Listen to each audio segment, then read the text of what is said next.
Hello students, in today's session we are going to discuss about the procedure and formalities of import trade. Procedure and formalities of import trade. Okay? మనము last class లో ఏం చేసాం కదా, export trade process ఎలా ఉంటుంది అనేది చూసాం. So ఇక్కడ వచ్చేసి what is the procedure of import trade అంటే, ఇప్పుడు చూడండి, when goods are purchase from foreign country అంటే మనము వేరే కంట్రీ నుంచి గూడ్స్ ని పర్చేస్ చేసామనుకోండి, పర్చేస్ చేస్తే ఆ బయింగ్ కంట్రీ ఏదైతే ఉందో దాన్నే మనము ఇంపోర్ట్ ట్రేడ్ అని పిలుస్తాం. ఓకేనా? Import trade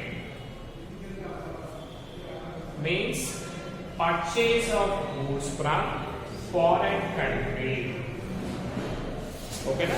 మనం వేరే కంట్రీ దగ్గర గూడ్స్ కనుక పర్చేస్ చేస్తే దాన్ని మనము ఇంపోర్ట్ ట్రేడ్ అని పిలవాలి. సో ఇక్కడ చూడండి, ఇంపోర్ట్ ట్రేడ్ లో ఏమైంది, మనకి గూడ్స్ అన్ని కూడా వచ్చేసాయి. వచ్చాక మళ్ళీ ఊరికే ఇస్తారా మనకి గూడ్స్? ఇవ్వరు. So if you want to do any import trade అంటే మనము వేరే కంట్రీ నుంచి కనుక గూడ్స్ ని పర్చేస్ చేయాలి అంటే గవర్నమెంట్ నుంచి సమ్ రూల్స్ అండ్ రెగ్యులేషన్స్ ఉంటాయి. So that all the things we are going to discuss in today's session. ఓకేనా? ఫస్ట్ వన్,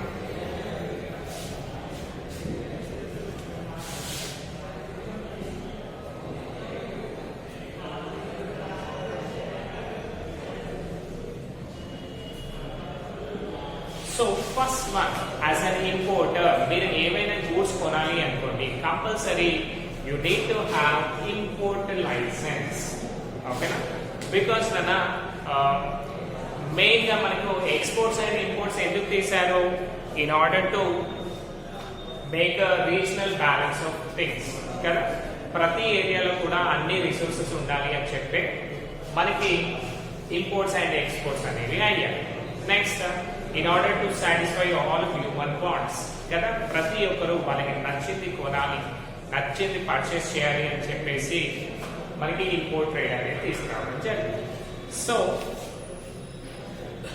ఈ గూడ్స్ అనేవి ఎలా అంటే, మనం ఎప్పుడైతే ఇంపోర్ట్ చేయాలి అనుకుంటామో గవర్నమెంట్ నుంచి కంపల్సరీ లైసెన్స్ అనేది మనకి ఉండాలి. అప్పుడు మాత్రమే వీటిని మనం పర్చేస్ చేయగలుగుతాము. సో ఈ లైసెన్స్ అనేది టూ ఆస్పెక్ట్స్ లో ఉంటుంది. That is general licence, first one,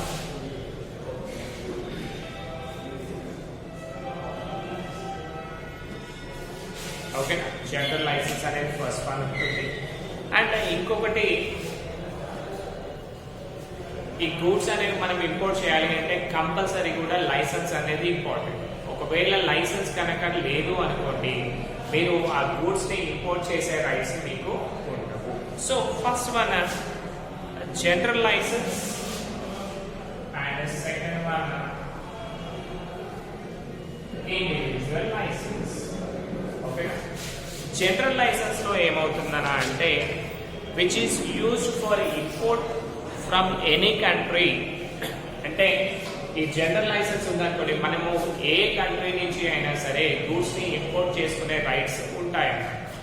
దాన్నే మనము జనరల్ లైసెన్స్ అని పిలుస్తాము. Next, individual licence. ఈ ఇండివిజువల్ లైసెన్స్ అనేది ఓన్లీ స్పెసిఫిక్ కంట్రీస్ అంటే కొన్ని కంట్రీస్ నుంచి మాత్రమే ఈ లైసెన్స్ అనేది మనకి ఇవ్వడం జరుగుతుంది. ఓకేనా? ఎనీ కంట్రీ అవుతే general licence, only specific countries నుంచి ఇంపోర్ట్ చేయాలి అంటే దాన్ని మనము ఇండివిజువల్ లైసెన్స్ అని పిలుస్తాము. సో ఈ సెంట్రల్ గవర్నమెంట్ ఏం చేస్తుందని అంటే, ఈ జనరల్ లైసెన్స్ కోసం ఎప్పటికప్పుడు కొన్ని స్లాట్స్ ఇస్తూ ఉంటుంది. అంటే మీరు ఈ టైప్ ఆఫ్ గూడ్స్ ని మీరు పర్చేజ్ చేయొచ్చు అని ముందే వాళ్ళు చెప్తారు. బేస్డ్ ఆన్ దట్ మనం జనరల్ లైసెన్స్ అప్లై చేసుకోవచ్చు అండ్ మనకి కావాల్సిన గూడ్స్ ని మనము ఇంపోర్ట్ చేసుకోవచ్చు. అంటే we can purchase goods from foreign country. So ఇవన్నీ కూడా ఇంపోర్టర్ లైసెన్స్ తీసుకోవాలి అంటే ఏం చేయాలి అంటే, ఒక సర్టెన్ అప్లికేషన్ ప్రొఫార్మా ఉంటుంది. ఆ ప్రొఫార్మాని ఫిల్ చేసి దానికి రిక్వైర్డ్ డాక్యుమెంట్స్ ఇచ్చి మనము సెంట్రల్ గవర్నమెంట్ కి ఇవ్వాల్సి ఉంటుంది. అంటే లైసెన్స్ ఇష్యూ అథారిటీ ఎవరైతే ఉన్నారో వాళ్ళకి దాన్ని ఇవ్వాలి. ఇచ్చాక వాళ్ళు ఏం చేస్తారన్నా అదంతా కూడా వ్యాలిడేట్ చేసి it's it good or not అవన్నీ చూసి మనకి ఆ లైసెన్స్ అనేది ఇష్యూ చేస్తారు. ఓకేనా. Next one, obtaining exchange.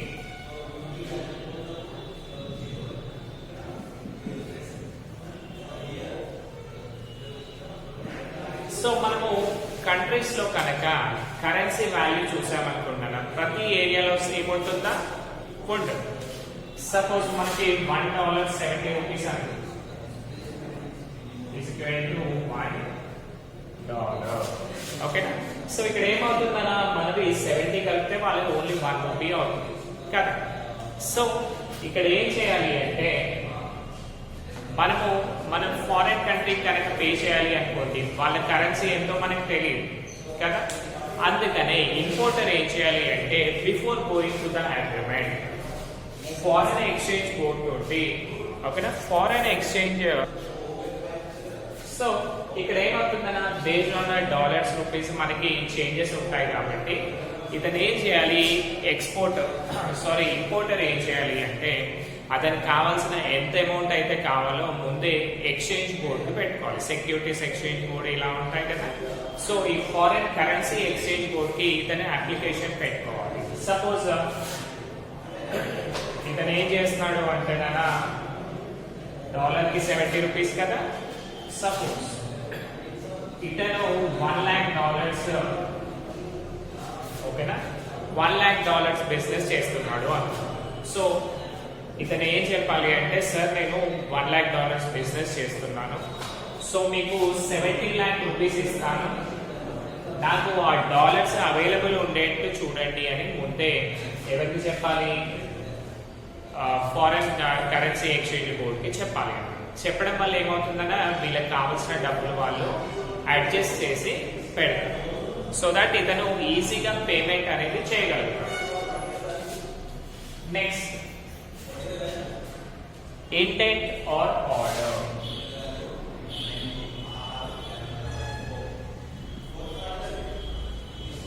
So firstly మనం కనుక గూడ్స్ ని ఇంపోర్ట్ చేసుకోవాలి అనుకోండి, ఫస్ట్ ఏం చేయాలన్నా మన ఎక్స్పోర్టర్ ఎవరైతే ఉన్నారో వాళ్ళకి మనము ఆర్డర్ చేయాల్సి ఉంటుంది. అంటే we need to make an indent. The importer then takes place an order for the goods that he requires. This is called an indent. అంటే ఇక్కడ ఏమవుతుంది, మనకి ఏ గూడ్స్ కావాలి, రైట్. ఈ ఇండెంట్ లో ఏంటన్నా అంటే ఎక్స్పోర్టర్ కి చెప్తామన్నమాట, మాకు ఇన్ని గూడ్స్ కావాలి, ఓకేనా, గూడ్స్ కావాలి, ఈ సైజ్ లో కావాలి, ప్యాకింగ్ ఇలా చేయండి, ఓకేనా. అంటే టోటల్ డీటెయిల్స్ అన్నమాట. Size of the boxes, quantity, next quality, number 1 quality, number 2 quality, next మనం ఎలా పే చేస్తాం అమౌంట్, ఇవన్నీ కూడా అంటే బేస్డ్ ఆన్ దాట్ మనము ఇవన్నీ కూడా ఫిల్ చేసేదాన్ని మనము ఇంటెంట్ అని అంటాం.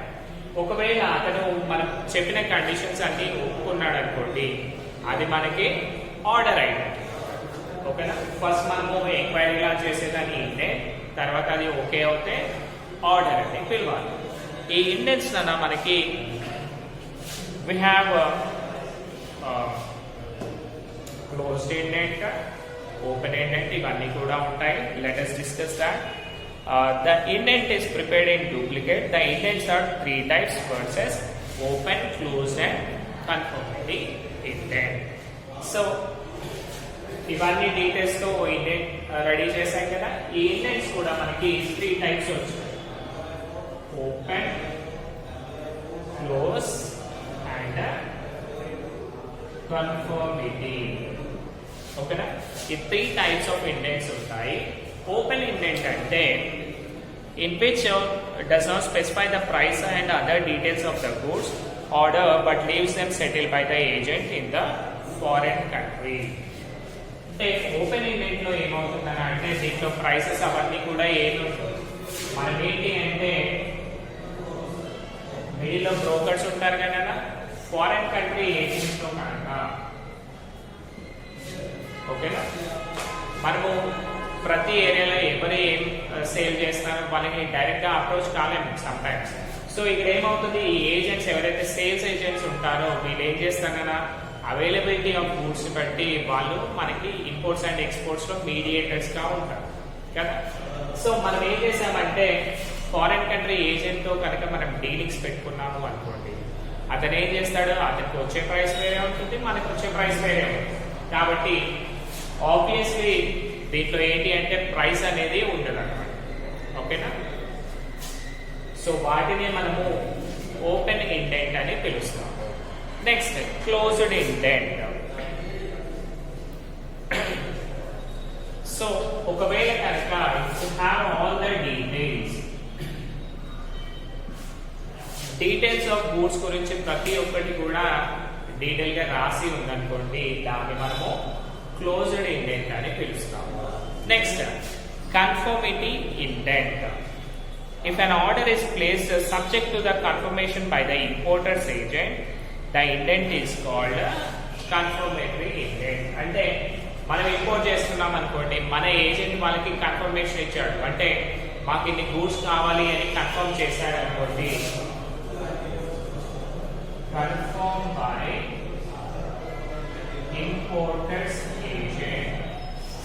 మనం ఇంపోర్ట్ చేసుకున్నప్పుడు మన ఏజెంట్ అంటే దాన్ని కన్ఫర్మ్ చేస్తే దాన్ని మనము కన్ఫర్మిటీ ఇండెంట్ అని పిలవాలి. ఓకేనా, so the importer places an indent or order either directly or through middlemen. These specified intermediaries are called indent houses.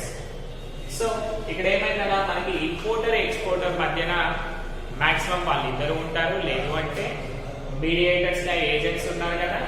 So ఈ ఏజెంట్స్ తరఫున మనం ఇండెంట్ కనుక చేస్తే ఆ ఏజెన్సీని మనం ఏమంటాము అంటే ఇండెంట్ హౌసెస్ అంటాము. ఓకేనా, ఇప్పుడు మనకి ఎలాగైనా మనం రిజిస్ట్రేషన్ చేసుకోవాలి అనుకోండి, ఓన్లీ గవర్నమెంట్ పీపుల్ చాలు, బట్ మనం ఏం చేస్తున్నాము, మీడియేటర్స్, బ్రోకర్స్, అండర్ రైటర్స్ దగ్గరికి వెళ్తున్నాం కదా. సో వాళ్ళు అంటే సెల్లర్ అండ్ బయర్ మధ్యన మీడియేటర్స్ గా ఉంటారు. అలాగే ఇంపోర్టర్ అండ్ ఎక్స్పోర్టర్ కి మధ్యన కూడా ఈ ఏజెంట్స్ ఉంటున్నారు కదా, వీళ్ళనే మనము ఇండెంట్ హౌసెస్ అని పిలుస్తాము. Next, these indent houses acts as connecting link between the middleman between the importer and exporter. అంటే ఇంపోర్టర్ అండ్ ఎక్స్పోర్టర్ మధ్యన మిడిల్ మెన్ గా ఉంటారు, అంటే బ్రోకర్స్ లాగా ఉంటారు. Next, letter of credit.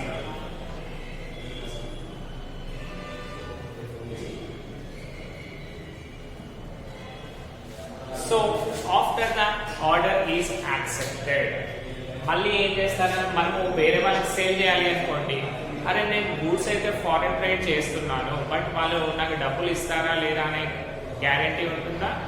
ఉండదు. అందుకనే ఈ లెటర్ ఆఫ్ క్రెడిట్ అనేది ఉంటుంది కదా. అంటే ఇంపోర్టర్ అతని క్రెడిట్ వర్తీనెస్ ని చూపించుకోవాలి. అంటే మీరు మాకు గూడ్స్ డెలివరీ చేయండి, చేశాక మీకు డబ్బులు మేము పే చేస్తాము అని చెప్పేదాన్నే మనము లెటర్ ఆఫ్ క్రెడిట్ అని పిలుస్తాము. ఇప్పుడు చూడండి, వీళ్ళు నియర్ బై ఏరియాస్ లో లేరు, డైరెక్ట్ గా వెళ్ళి డబ్బులు తీసుకోవడం. ఇతను ఒక కంట్రీలో ఉన్నాడు, ఇతను ఇంకో కంట్రీలో ఉన్నాడు. సో ఇక్కడ ఏమవుతుందన్న, based on this risk factors చూస్తే ఇతను డబ్బులు పంపించారనుకోండి, ఇతను గూడ్స్ పంపిస్తాడా లేదా మనకు క్లారిటీ ఇవ్వాలి. అలాగే ఇతను గూడ్స్ పంపించాక ఇతను డబ్బులు పే చేస్తాడా లేదా గ్యారెంటీ ఇస్తామా? లేదు. అందుకనే మీడియేటర్స్ గా ఇక్కడ ఏంటి అంటే బ్యాంక్స్ ఇన్వాల్వ్ అవుతాయి. ఓకేనా, for this he has to take a letter of credit issued by the bank in the importer's country. అంటే ఇక్కడ ఏమవుతుందని అంటే ఇంపోర్టర్ కంట్రీ ఏదైతే ఉందో అది ఏం చేస్తుంది, వాళ్ళ కన్సర్న్ బ్యాంక్ మీరు మాకు ఈ గూడ్స్ పంపించండి, పంపించాక నేను ట్రాన్స్ఫర్ చేస్తా అని మీడియేటర్ గా బ్యాంక్స్ అనేవి ఉంటాయి. బ్యాంక్స్ ఏం చేస్తాయి, ఆ డబ్బుల్ని తిరిగి పే చేయడానికి షూరిటీ ఇచ్చినట్టు. ఆ షూరిటీనే మనము లెటర్ ఆఫ్ క్రెడిట్ అని పిలుస్తున్నాము. సో మళ్ళీ లెటర్ ఆఫ్ క్రెడిట్స్ కూడా 4 టైప్స్ ఉన్నాయి. First one clean letter of credit అనుకోండి, ఎలాంటి కండిషన్స్ ఉండవు. Next documentary letter of credit అనుకోండి, లిటిల్ బిట్ కండిషన్స్ ఉంటాయి. ఓకేనా. నెక్స్ట్ అండ్ ఇర్రివోకబుల్ కంటెంట్ అనుకోండి, బెనిఫిషియరీ కన్సెంట్ ఉంటే మాత్రమే దాన్ని యాక్సెప్ట్ చేస్తారు. ఓకేనా, ఇవన్నీ కూడా ఉంటాయి కదా. Next one procuring shipping documents.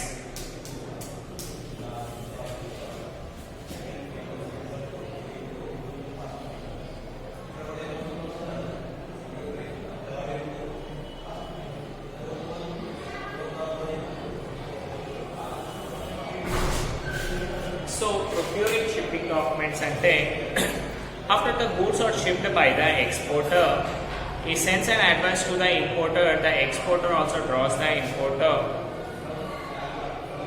So ఇక్కడ ఏంటని అంటే ఇప్పుడు ఏమైతే బిల్లిదర్ లెటర్ ఆఫ్ క్రెడిట్ ఇవన్నీ కూడా చూపించుకున్నాక ఏమవుతుంది, ఇంపోర్టర్ కి ఏం చేస్తానన్నా ఎక్స్పోర్టర్, అరే నేను ఈ షిప్ లో పంపిస్తున్నాను, ఓకేనా, ఈ షిప్ లో పంపిస్తున్నాను, మీరు ఏం చేయండి, ఆ గూడ్స్ ని డెలివరీ తీసుకోండి అని చెప్తాడు.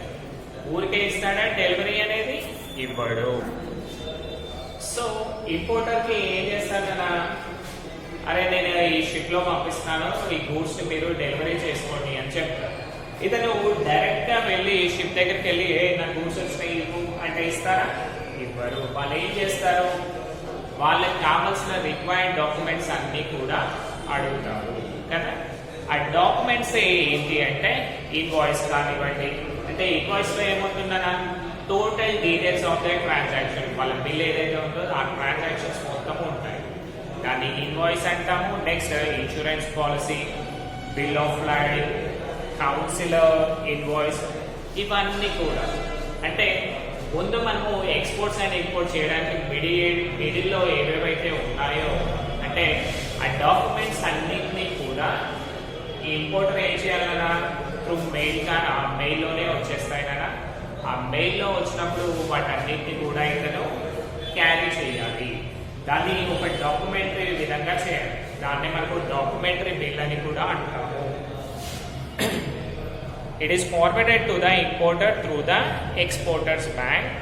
If the bills of exchange is marked document marked are document on payment, the documents will be delivered only to the agent. Payment of account mentioned in the bill. ఒకవేళ exporter కి importer కి మధ్యన జరిగింది అనుకోండి, direct ఏంటి importer bank మనకి ఆ documents అన్ని ఇస్తుంది. ఒకవేళ మిడిల్లో కనుక ఏజెంట్స్ ఉన్నారు అనుకోండి, ఇండెంట్ ఏజెంట్స్ ఉన్నారు అనుకోండి, అవన్నీ ఏంటన్నా ఏజెంట్స్ కి వెళ్ళిపోతాయి. ఆ ఏజెంట్స్ మళ్ళీ వీళ్ళకి సెల్ చేస్తారు. Next clearing house, clearing of goods. So simple గా మనం ఏం చేసాము, యాజ్ అన్ ఇంపోర్టర్ మనం ఆ డాక్యుమెంట్స్ అన్నింటినీ కూడా ఒక దగ్గరికి తెచ్చి పెట్టుకున్నాక లాస్ట్ ఆ గూడ్స్ అన్ని కూడా మనం తీసుకోవాలి కదా. After taking possession of the shipping documents, the importer can take delivery of goods after complying with the following formalities. అంటే ఇతను ఏం చేయాలన్నా మళ్ళీ షిప్పింగ్ డాక్యుమెంట్స్ అవన్నీ తీసుకొని మళ్ళీ ఒక ప్రాసెస్ ఉంటుంది. షిప్ దగ్గరికి వెళ్ళాక ఆ ఫార్మాలిటీస్ అన్నింటినీ కూడా ఇతను ఫిల్ చేయాలి. వాళ్ళని అంటే ఆ షిప్పింగ్ వాళ్ళని సాటిస్ఫై చేస్తే మాత్రమే ఇతని గూడ్స్ ఇతనికి డెలివరీ అవుతాయి. First, the importer has to obtain delivery order form from the shipping company. So, shipping company ముందే డెలివరీకి సంబంధించిన డీటెయిల్స్ ఇస్తుంది. దాన్ని డెలివరీ ఆర్డర్ ఫామ్ అంటారు. This order is given by putting endorse of back of bill. Obtaining the delivery order, the importer has to submit 3 copies of bill of entry. So, ఇతను ఏం చేయాలన్నా అంటే ఆ డాక్యుమెంట్స్ టోటల్ గా fill చేసి 3 copies of bills ఇవ్వాలి. ఇచ్చాక when the importer is not received particulars of goods in order to fill, he has to fill a document called bill of sale. ఇక్కడ ఏమైందన్నా మనకి ఆర్డర్స్ లో ఓపెన్ క్లోజ్ ఏంటంటే ఇవన్నీ ఉన్నాయి కదా. ఒకవేళ డీటెయిల్స్ ఆఫ్ గూడ్స్ కనుక ఉన్నాయనుకోండి, డీటెయిల్స్ ఆఫ్ గూడ్స్ అన్ని రాస్తాం. దాన్నే మనము ఏమన్నాం, delivery order form, bill of entry అని పిలుస్తుంది. ఓకేనా, టోటల్ డీటెయిల్స్ ఉండేదాన్ని బిల్ ఆఫ్ ఎంట్రీ అంటే. ఒకవేళ డీటెయిల్స్ లేవు కానీ మీరు ఆ బాక్స్ తీసుకోవాలి అని ఉంది అనుకోండి, దాన్ని ఏమంటాము అంటే బిల్ ఆఫ్ సైట్ అని పిలుస్తాము. అంటే ఆ ఏరియాకి వెళ్ళి మేము తీసుకుంటున్నాము అని లెక్క. Next, he has to make a declaration to effect that he is unable to give the full description of the goods on board. ఇంకొకటి ఏం చేయాలి, అతనికి టోటల్ డీటెయిల్స్ తెలియదు కాబట్టి I don't know what are there in that but this is my goods అంటే దాంట్లో ఏమున్నాయో తెలియదు బట్ ఇవన్నీ నాకు సంబంధించినవి అని ఇతను రిటర్న్ డాక్యుమెంట్ ఇవ్వాల్సి ఉంటుంది అన్నమాట. Next, for releasing the goods the importer has to fill another application form, then he has to pay certain dock dues. So ఈ క్లియరింగ్ ఆఫ్ గూడ్స్ లో ఏమైందన్నా అతను టోటల్ గా ఫార్మ్స్ అన్ని కూడా ఫిల్ చేశాడు కదా. ఫిల్ చేశాక మళ్ళీ యాక్సెప్ట్ చేసే ముందు మళ్ళీ ఏం చేస్తారు, వీళ్ళు ఏమైనా డబ్బులు ఇంకా పే చేసేది ఉందా మనకి అని చూసుకుంటారు. ఆ డబ్బులు పే చేసేది ఉంటే మళ్ళీ ఏం చేయాలి, మాక్సిమం కదా ఎక్స్పోర్టర్ అండ్ ఇంపోర్టర్ ముందే అనుకుంటారు, నేను ఈ బిల్స్ పే చేస్తున్నాను, నువ్వు ఈ బిల్స్ పే చేయి అని చెప్తాను. ఒకవేళ వాళ్ళ అగ్రిమెంట్ లో ఎక్స్పోర్టర్ అన్ని బిల్స్ పే చేశాడు అనుకోండి, మనకి ఇచ్చేస్తాడు గూడ్స్. ఒకవేళ కనుక ఎక్స్పోర్టర్ బిల్స్ పే చేయలేదు అనుకోండి, అప్పుడు ఏం చేయాలన్నా ఇంపోర్టర్ ఆ బిల్స్ అన్నింటినీ కూడా పే చేయాల్సి వస్తుంది. అంటే ఏరియాస్ ఏవైతే ఉన్నాయో వాటన్నిటిని కూడా పే చేసి తర్వాత ఆ గూడ్స్ ని తీసుకోవడానికి ఇతనికి రైట్స్ అనేవి వస్తాయి. అంటే డ్యూస్ ఏమైతే ఉన్నాయో అవన్నీ కూడా మనము పే చేస్తున్నాము. Next, delivery of goods.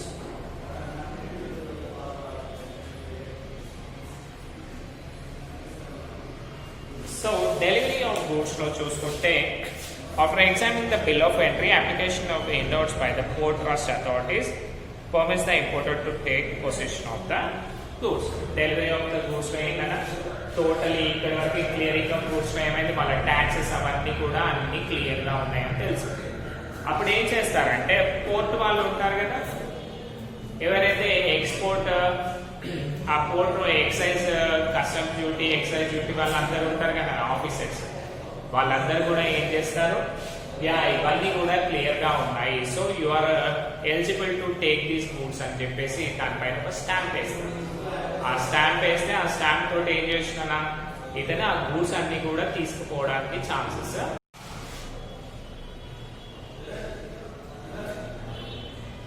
Wear housing. Okay, so ఇక్కడ డెలివరీ ఆఫ్ గూడ్స్ లో ఏమైంది, ఆ డెలివరీ తీసుకొని వెళ్ళిపోండి అని చెప్పాడు. బట్ ఒకవేళ చాలా మంది ఏంటన్నా అవి తీసుకురాగానే సేల్ చేయగలుగుతారా, చేయలేదు. సో అది కొంచెం రిస్కే కదా. అందుకనే వీళ్ళు వేర్ హౌసింగ్ అనే కాన్సెప్ట్ ఉంది అన్నమాట. సో పోర్ట్ ఏరియాలో ఒకవేళ వాళ్ళది బిగ్ బిజినెస్ అనుకోండి, వాళ్ళకే కొన్ని వేర్ హౌసింగ్ ఆఫీసెస్ ఉంటాయి. సో వాళ్ళు ఏం చేస్తారు, గూడ్స్ అన్ని తీసుకొని అక్కడ దాచిపెట్టేస్తారు. కానీ కొన్ని చిన్న చిన్న కంపెనీస్ అనుకోండి, వాళ్ళకి వేర్ హౌసెస్ ఉంటాయి. అలాంటప్పుడు వాళ్ళు ఏం చేస్తారంటే గవర్నమెంట్ వేర్ హౌసెస్ ఉంటాయి. ఆ గవర్నమెంట్ వేర్ హౌసెస్ లో వాళ్ళ గూడ్స్ కొన్ని రోజులు స్టోర్ చేయడానికి ఛాన్సెస్ ఉంటాయి. బికాస్ బయట పెట్టాలనుకోండి ఏమైతుంది, థెఫ్ట్ ప్రాబ్లం ఉంటుంది, మళ్ళీ వర్షాలు ఇవన్నీ వచ్చాయనుకోండి రిస్క్ కదా. అందుకని మనం ఏం చేయాలి, డెలివరీ ఆఫ్ గూడ్స్ చేశాక వేర్ హౌస్ లో వాటిని పెట్టేసేయాలి. సో చూడండి, described as bonded when in case the importer is required to execute bond whereas so ఇక్కడ ఏమవుతుందన్న వాళ్ళు ఒక పార్షియల్ రీజనబుల్ రెంట్ తీసుకొని మనకి వేర్ హౌసెస్ లో మన గూడ్స్ ని స్టోర్ చేసుకుంటాం. ఓకేనా, దిస్ ఇస్ ద థింగ్ అన్న procedure and formalities of import trade. ఇది మీకు 5 మార్క్స్ లో వచ్చే ఛాన్స్ ఉంటుంది. కాబట్టి మై డియర్ స్టూడెంట్స్, ఇది జాగ్రత్తగా మీరు చదవండి. ఓకేనా? Thank you.